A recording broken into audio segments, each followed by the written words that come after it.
খালেদা জিয়াকে বরণে ছাত্রদল অবস্থান করবে লা মেরিডিয়ান হোটেল থেকে খিলক্ষেত পর্যন্ত। যুবদল অবস্থান করবে খিলক্ষেত থেকে হোটেল রেডিসন পর্যন্ত।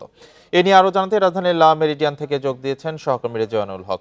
রেজানুল হক, লা মেরিডিয়ানের ওই জায়গায় তো ছাত্রদল অবস্থান করবে, তো সেক্ষেত্রে কি পরিস্থিতি দেখছেন ওই জায়গায়?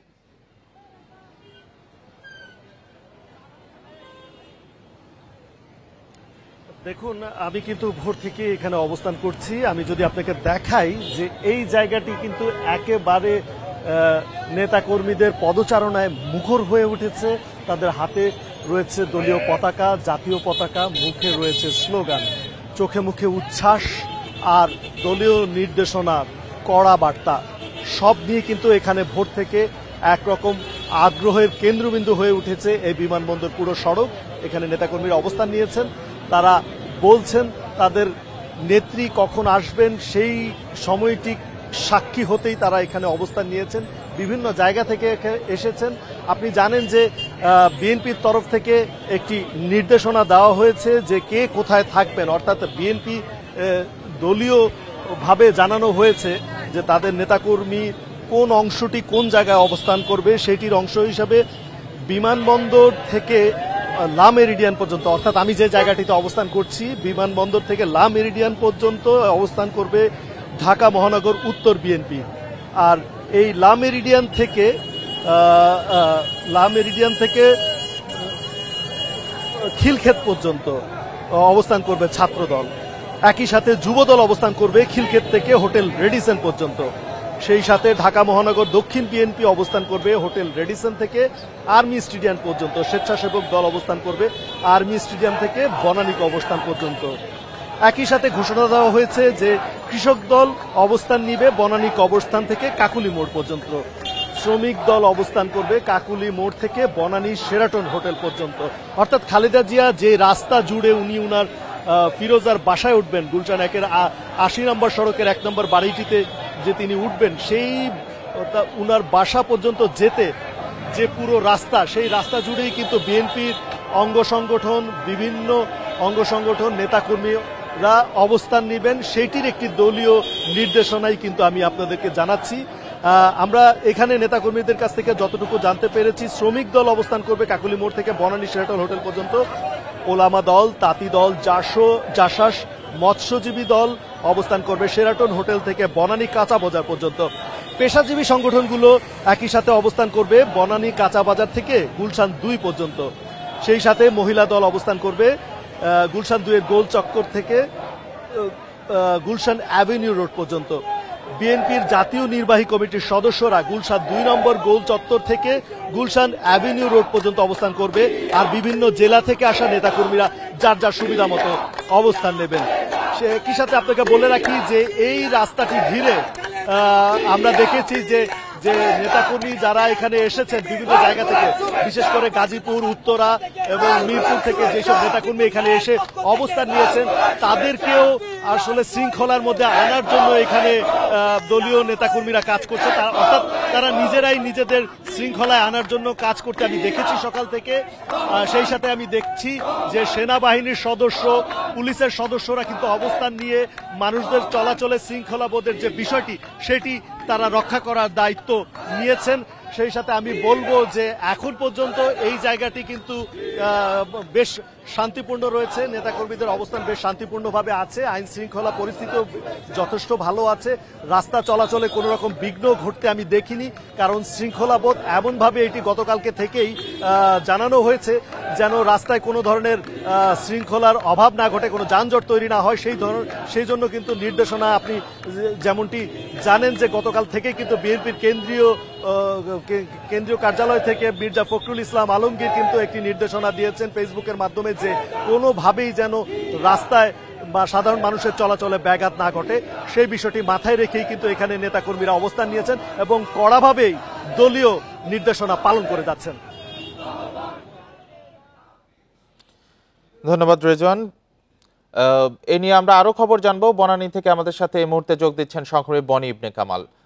বনি, বিমানবন্দর হয়ে তো বনানীর কাকলি দিয়ে আসবেন, সরাসরি গুলশানে ফিরোজায় যাবেন, তো সেক্ষেত্রে বনানীর কি অবস্থা দেখছেন, সে জায়গার পরিস্থিতি কেমন দেখছেন?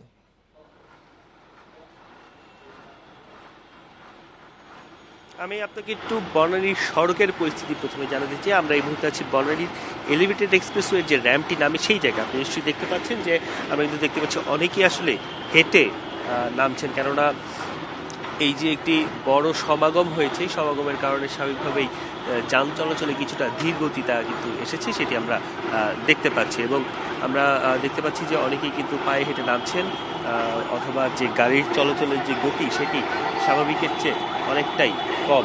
এবং বিএনপির যারা সমর্থিত নেতাকর্মীরা রয়েছেন তাদের যেন বাঁধ ভাঙা এক ধরনের উচ্ছ্বাস, সেটিও কিন্তু আমরা দেখতে পেয়েছি। অর্থাৎ বলা চলে যে পুরো যে এলাকা, এই যে বেগম খালেদা জিয়ার যেই রুট দিয়ে যাবে সেই রুটে সাধারণ মানুষের চলাচল নির্বিঘ্ন করতে আইন শৃঙ্খলা বা ট্রাফিক বিভাগের যে কার্যক্রম সেটিও কিন্তু আসলে চোখে পড়ার মতোই। কারণ আমরা দেখেছি যে পুরো ঢাকা শহরে স্বাভাবিক সময়ে যে ধরনের ট্রাফিক ব্যবস্থাপনা থাকে আজকে কিন্তু সেটি আসলে নেই, তার চেয়ে অনেকটাই বেশি এবং চোখে পড়ার মতোই বিষয়গুলো। কারণ আমরা দেখছি যে প্রত্যেকটি মোড়েই অসংখ্য পুলিশের ট্রাফিক সদস্য, যারা ট্রাফিকের পুলিশ সদস্য রয়েছে তারা অবস্থান নিয়েছেন এবং যানবাহন যেন নির্বিঘ্নে চলাচল করতে পারে সেই বিষয়টি তারা নিশ্চিত করার চেষ্টা করছেন। আমরা কয়েকজন ট্রাফিক সদস্যের সঙ্গেও কথা বলার চেষ্টা করছিলাম, তারা বলছিলেন যেহেতু আজকে কর্মদিবস অর্থাৎ ওয়ার্কিং ডে, সেক্ষেত্রে স্বাভাবিকভাবেই যে চাপ সেই চাপটি তো রয়েছেই, পাশাপাশি যেহেতু বেগম খালেদা জিয়া দেশে ফিরছেন, নেতাকর্মীদের তুমুল উপস্থিতি, সেই উপস্থিতির ক্ষেত্রে যানজট এড়াতে যতটুকু কার্যক্রম নেওয়া যায় বা যতটুকু সক্রিয় হওয়া যায় সেই কাজটি তারা করার চেষ্টা করছেন। আমি তো আপনাকে জানিয়ে রাখতে চাই যে আর কিছুক্ষণের মধ্যেই বেগম খালেদা জিয়া এয়ারপোর্টে এসে পৌঁছবেন এবং তারপরেই কিন্তু সেখান থেকে তিনি এই যে নির্ধারিত রুট সেই রুট দিয়ে তার যে বাসভবন ফিরে যায় সেখানে ফিরে যাবেন এবং নেতাকর্মীরা রাস্তার দুপাশে অবস্থান নিয়েছে তাকে স্বাগত জানানোর জন্য। বনি, আপনি সাথেই থাকবেন। এবার আমরা আরো খবর জানাবো। গুলশান থেকে আমাদের সাথে যোগ দিচ্ছেন সহকর্মী মাহমুদ শরীফ। শরীফ, গুলশানে বেগম খালেদা জিয়াকে অভ্যর্থনার্থে আসলে বিএনপির কোন অঙ্গ সংগঠন রয়েছে এবং কি পরিস্থিতি সেখানে দেখতে পাচ্ছেন? দেখুন, সাবেক প্রধানমন্ত্রী বেগম খালেদা জিয়াকে বরণ করে নিতে এর প্রস্তুত তার বাসভবন ফিরোজায় নিরাপত্তা সহ সার্বিক যে ব্যবস্থাপনা এর মধ্যে শেষ হয়ে গেছে। এখানে দেখতে পাচ্ছেন সেনাবাহিনী, র্যাব, বিএনপি চেয়ারপারসনের স্পেশাল সিকিউরিটি ফোর্স, এসএসএফ সহ আরও নিরাপত্তা বাহিনীর সদস্যরা এরই মধ্যে তার বাসভবনের সামনে অবস্থান করছেন, যাতে বিএনপি চেয়ারপারসন নির্বিঘ্নে তার বাসভবনে আসতে পারেন এবং তার এই বাসভবনে তার সাথে আসবেন তার দুই পুত্রবধূ। তাদেরকে বরণ করে নেওয়ার জন্য এরই মধ্যে এই ফিরোজার যারা তত্ত্বাবধানে আছেন তারা কিছুক্ষণ আগেই 3টি কেক নিয়ে ভেতরে প্রবেশ করেছেন এবং 3টি ফুলের তোড়া নিয়ে প্রবেশ করেছেন। অর্থাৎ বিএনপি চেয়ারপারসন বেগম খালেদা জিয়াকে তারা বরণ করে নেবেন। বিএনপি চেয়ারপারসন সুস্থ হয়ে দেশে ফিরছেন, তার সাথে ফিরছেন 17 বছর পর বিএনপির ভারপ্রাপ্ত চেয়ারম্যান তারেক রহমানের সহধর্মিণী ডাক্তার জুবাইদা রহমান, তিনিও ফিরছেন। তার ছোট ছেলে আরাফাত রহমান কোকো, প্রয়াত আরাফাত রহমান কোকোর সহধর্মিণী সৈয়দা শামিলা রহমান, তিনিও ফিরছেন। অর্থাৎ তিনজনই শুরুতে এই খালেদা জিয়ার বাসভবন ফিরোজায় আসবেন, এরপরে তাদেরকে বরণ করা হবে। আমরা যে বিষয়টি জানি যে বিএনপি চেয়ারপারসন খালেদা জিয়া ঢাকায় তার নিজের নামে কোনো বাড়ি নেই। তিনি মইনুল রোডের বাড়ি থেকে তাকে উঠিয়ে দেবার পর, তাড়িয়ে দেবার পর এখানে তিনি অবস্থান করছেন। এটি একটি ভাড়া বাসা, এই বাসাতে 2010 সাল থেকে অবস্থান করছেন। আমরা জানি যে আওয়ামী লীগ সরকার 2010 সালে হাইকোর্ট বা উচ্চ আদালতকে ব্যবহার করে বিএনপি চেয়ারপারসন বেগম খালেদা জিয়া এবং সাবেক রাষ্ট্রপতি জিয়াউর রহমানের স্মৃতি বিজড়িত মইনুল রোডের বাড়ি, যেই বাড়িতে 40 বছরেরও বেশি সময় খালেদা জিয়া অবস্থান করেছেন। আমরা দেখেছি যে বিএনপি চেয়ারপারসন যখন প্রধানমন্ত্রী ছিলেন তখনও কিন্তু সেই মইনুল রোডের বাড়ি ছাড়েননি, সেই বাড়িতে ছিলেন। যখন বিরোধী দলের নেত্রী ছিলেন তার জন্য আলাদা বাড়ি বরাদ্দ থাকলে তিনি সেখানেও যাননি, সেই মইনুল রোডের বাড়িতে তিনি অবস্থান করেছিলেন। সেই বাড়িটি আওয়ামী লীগ সরকার উচ্চ আদালতকে ব্যবহার করে তার কাছ থেকে কেড়ে নেয় এবং এরপর থেকে তিনি এই গুলশানে ফিরোজা বাসভবন, এখানে তিনি এই ভাড়া বাসায় অবস্থান করছেন। আমরা যে বিষয়টি দেখছি যে বিএনপি চেয়ারপারসন খালেদা জিয়াকে বরণ করে নিতে তার বাসভবনের সামনের যে সড়ক রয়েছে একটু দেখানোর চেষ্টা করছি, এই সড়কেও নেতাকর্মীদের ঢল নেমেছে। অর্থাৎ বিমানবন্দর থেকে তার বাসভবন পুরো সড়ক জুড়ে আশপাশে নেতাকর্মীদের উপচে পড়া ভিড়। শুধু যে ঢাকার নেতাকর্মী তা নয়, এখানে সারা দেশ থেকে নেতাকর্মীরা এসেছেন, উৎসুক জনতারা দাঁড়াচ্ছেন। কারণ আমরা জানি যে 8 জানুয়ারি বিএনপি চেয়ারপারসন বেগম খালেদা জিয়া রাজনৈতিক পট পরিবর্তন হবার পর উন্নত চিকিৎসার জন্য লন্ডন যান এবং লন্ডনে তিনি চিকিৎসা গ্রহণের পর সুস্থতা অনুভব হওয়ার পর তিনি দেশে ফিরছেন। তার এই দেশে ফেরা নিয়ে নেতাকর্মীদের মধ্যে অন্যরকম উচ্ছ্বাস কাজ করছে। সবার আশা বিএনপি চেয়ারপারসন রাজনীতিতে সক্রিয় হবেন, দিক নির্দেশনা দিবেন নেতাকর্মীদের যাতে দল সামনে আরো ভালো করতে পারে। নেতাকর্মীদের মধ্যে যে উৎসাহ উদ্দীপনা, সেই উৎসাহ উদ্দীপনা আমরা দেখতে পাচ্ছি যে যখন থেকে তারিখ নির্ধারণ হয়েছে যে বিএনপি চেয়ারপারসন দেশে ফিরছেন, তখন থেকে আমরা দেখছি নেতাকর্মীদের মধ্যে ব্যাপক উৎসাহ উদ্দীপনা আমরা লক্ষ্য করেছি। আমরা যে বিষয়টি লক্ষ্য করেছি যে বিএনপি চেয়ারপারসনের আজকে দেশে ফেরাকে কেন্দ্র করে দলের পক্ষ থেকে যৌথ সভা করা হয়েছে, যে সেই যৌথ সভাতে বিভিন্ন নির্দেশনা দেওয়া হয়েছে যাতে সড়কে কোনো বিশৃঙ্খল পরিবেশ তৈরি না হয়, যাতে যানজটের তৈরি না হয় নেতাকর্মীদের জন্য। এটি বিএনপি চেয়ারপারসনের পক্ষ থেকেও দলের নেতাদের নির্দেশ দেওয়া হয়েছে, কারণ বিএনপি চেয়ারপারসন চান না যে তার এই আগমন উপলক্ষে অন্য সাধারণ মানুষ যারা আছেন তারা কষ্ট পাক। কারণ আমরা এর আগে দেখেছিলাম 8 জানুয়ারি বিএনপি চেয়ারপারসন বেগম খালেদা জিয়া যখন লন্ডনের উদ্দেশ্যে রওনা হন, তখন কিন্তু এই কয়েক কিলোমিটারের সড়ক পাড়ি দিতে দীর্ঘ সময় লেগেছিল। অর্থাৎ নেতাকর্মীদের যে ভিড় ছিল, উৎসুক জনতার যে ঢল ছিল, বিএনপি চেয়ারপারসনকে এক নজর দেখার জন্য সেই ঢল আজকেও আছে। তবে সেই ঢল যাতে নিয়ন্ত্রিত ঢল থাকে, এই জন্য বিএনপির পক্ষ থেকে বারবার নির্দেশনা দেওয়া হয়েছে এবং একটি ছক তৈরি করে দেওয়া হয়েছে কোন দল কোন অংশে থাকবে, বা সিনিয়র নেতারা যারা আছেন তারা কোন অংশে থাকবে, চেয়ারপারসনের উপদেষ্টা যারা আছেন তারা কোন অংশে থাকবে।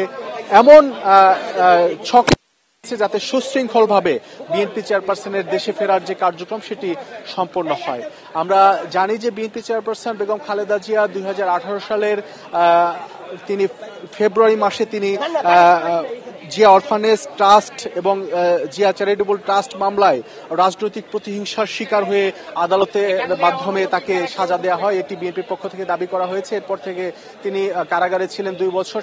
কারাগারে থাকা অবস্থায় অসুস্থ ছিলেন এবং কারাগারে থাকার কারণে তার অসুস্থতা দিন দিন আরো বেড়ে যায় এবং এক পর্যায়ে তাকে বিভিন্ন সময় উন্নত চিকিৎসার জন্য বিদেশে নেওয়ার আবেদন করা হলেও আওয়ামী লীগ সরকার সেই আবেদন মঞ্জুর করেনি এবং সেই আবেদনের প্রেক্ষিতে বিভিন্ন ধরনের বক্তব্য দিয়েছে, যে বক্তব্য আসলে একজন মানুষ, অসুস্থ মানুষের সাথে যে আচরণ সেটি আসলে মানবিক আচরণ ছিল না, এটি বিএনপি নেতাদের দাবি। এবং বিএনপি নেতারা যখন রাজনৈতিক পট পরিবর্তন হয় তখন বিএনপি চেয়ারপারসন উন্নত চিকিৎসার জন্য লন্ডনে নিয়ে যাওয়ার জন্য আবারও আবেদন করেন এবং সেই আবেদন অন্তর্বর্তী সরকার আবেদন মঞ্জুর করার পর 8 জানুয়ারি বিএনপি চেয়ারপারসন লন্ডনে যান এবং সেখানে প্রায় 4 মাস চিকিৎসা শেষে আজ দেশে ফিরছেন। আমরা ধারণা করছি যে হয়তো ঘন্টা 2-3-এর মধ্যেই বিএনপি চেয়ারপারসন বেগম খালেদা জিয়া তার যে গুলশানের 79 নম্বর রোডের ফিরোজা বাসভবন সেখানে তিনি ফিরে আসবেন।